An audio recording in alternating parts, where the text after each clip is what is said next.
We know that criticism comes with the territory when we step up and finally decide to play big in the world. If you don't want to be criticized, you can simply do what Aristotle says. Do nothing, say nothing, and be nothing. But if none of these three are options for you, and if you're done with hide it in the background while countless opportunities pass you by, well, today's video is just for you. We will discuss how to move ahead without being distracted by criticism to advance your career, your business, or even your life in general. Because it is time to take massive action for those goals and purposes that you have for your life.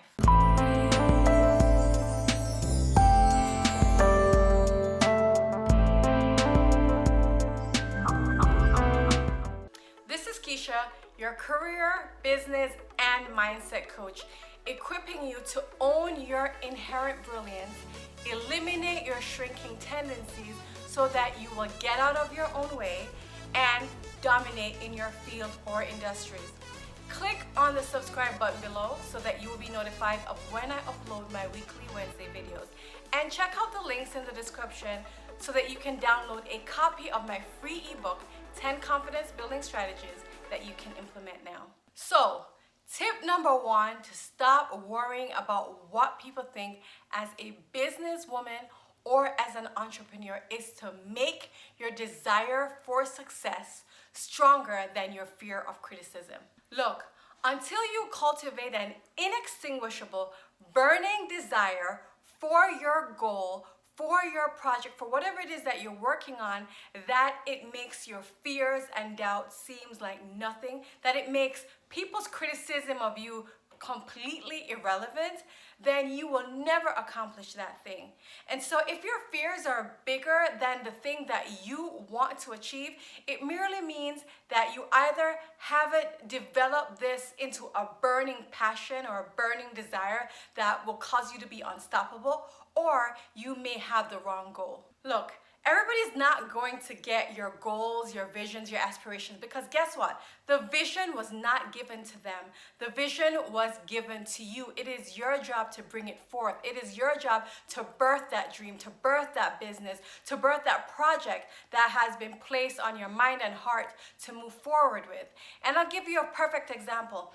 Earlier in my career, there was a problem within an organization that I was working in that kept on coming up over and over and over again. And I had the solution in my mind.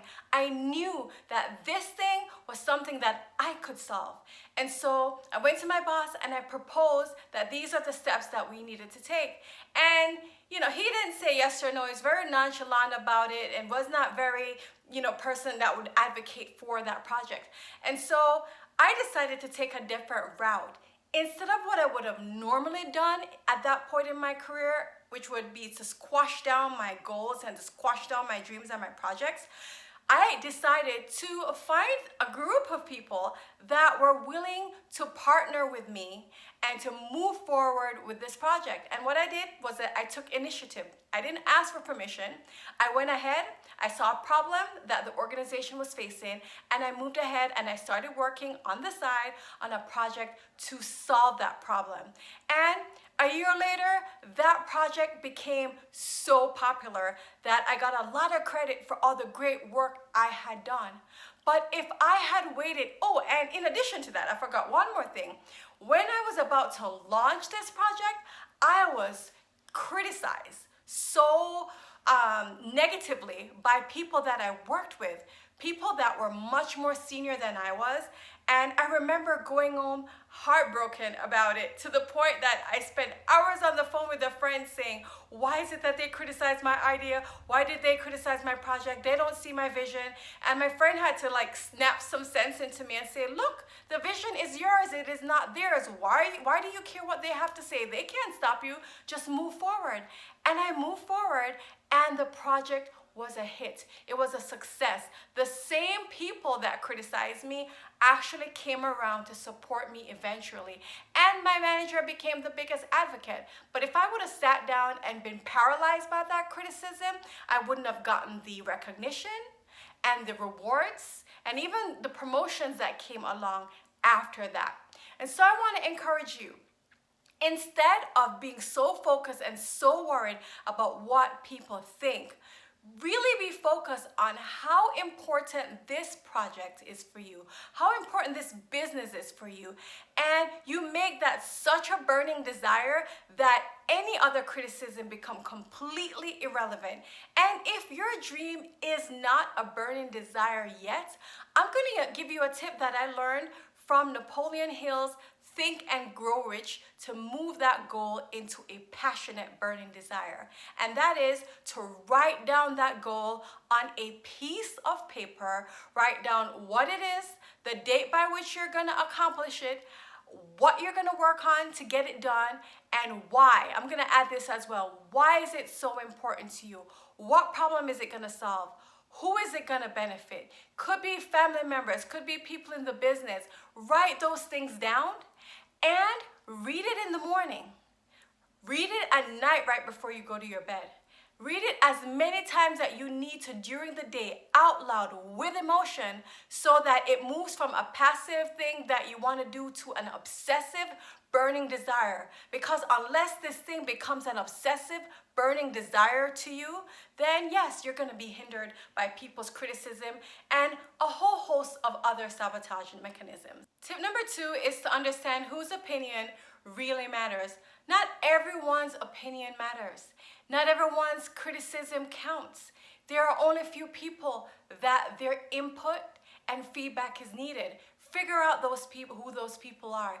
In certain situations, it may actually be your manager. I know I gave an example earlier that my manager didn't really get my vision, but I went ahead and knew. But I knew exactly how to influence him. Even though I didn't get his buy-in, what he liked to see was results. He loved to see outcome. And the only way I could have gotten the outcome was to move forward with it rather than wait until he gave me permission. So after you figure out whose opinion really matters, you have to figure out who and how to influence them.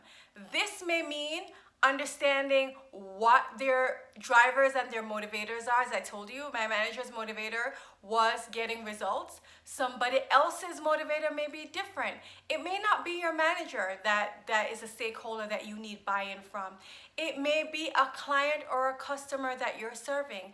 And so in order to influence them, you have to figure out what is their greatest need and put your project in such a way that they understand that this is going to solve the biggest problem that they are facing. Answering that question, what's in it for me, is extremely important. Ultimately, this tip is all about figuring out who you need to influence and working your best on influencing them. And I know the word influencing can be such an intimidating word for people, but it is simple. If you're energetic, you're passionate about what you're doing, and you have some clear steps to take, and you take the time to study the individual that you are trying to influence, understanding what drives and motivates them, and putting your words, your communication in such a way that it impacts them, you will have a powerful way to influence them. So don't get twisted or confused by this word influence. It's all about studying the other individual and putting your language in such a way that it resonates with them. Tip number 3 is to find a bigger purpose in criticism. Remember what I said earlier, that if you want to step up and make impact in the world and really play full out, expect criticism. It is part of the territory when you're playing big. Look at your favorite celebrities on TV that have impacted your life, whether or not it's an athlete or a television person or somebody in your community. I guarantee you, no matter how great they are, they have their share of critics. So unless you want to do like what I said in the beginning, what Aristotle says, do nothing, say nothing, and be nothing, then you're gonna be criticized. But understand that it is part of the territory, it is part of your ability to play big in the world. So don't overreact to it. Really, the same people sometimes who praise you are the same people that are going to turn around and curse you, or vice versa. Remember I told you that story at the beginning? I had a couple people that criticized my idea when it was in its baby stage, but the minute it blew up and became a success and caught on, they were my biggest fans. And so don't get too excited when people praise you. Don't let your ego get blown out of proportion because everybody loves you. And at the same time, when they criticize you, don't allow it to crush you and derail you. Because honestly, sometimes people, including ourselves, sometimes we can be fickle. And so it's important to remember to maintain an even keel and not to overreact to people's feedback. But what we need to do is to find a purpose in the criticism. And one of the biggest purpose in criticism is to help us develop a thick skin, right? Remember I said earlier how distraught I was by the criticism that I got. I got on the phone. I mean, it was like days. It might have been a whole week I did nothing because I was really tripping about what the haters, I would call them, had to say. I got on the phone. I talked to my friends. I talked to my family. I was like, I'm going to talk to my coach about it. I was spending so much of my time reacting to the feedback that I realized that I didn't have thick skin. And how will you be a successful business person, professional, entrepreneur, and not be able to deal with negativity, not be able to deal with criticism? If every single time you get in a spin because somebody says something about you, you're never, ever, ever gonna make it. So look at criticism as your training ground. Look at criticism as the opportunity to bring yourself to a next level, to develop that thick skin, knowing that if you can deal with these little criticism right now while you're in this small level in your career or your small level in your business, it is preparing you to deal with the bigger criticisms that will come when you blow up and you become a hit. So celebrate it and think about the purpose it's bringing you rather than tripping about it. So celebrate the criticism and take it in stride, knowing that it is just preparation for the bigger things that are coming for you. If you like the video, then you know what to do. Like, share, comment, and subscribe. And pick up a copy of my free ebook, 10 Confidence Building Strategies that you can implement now. Remember, you are not built to shrink down to less, but to expand to more. And I am rooting for your more. Have a great week.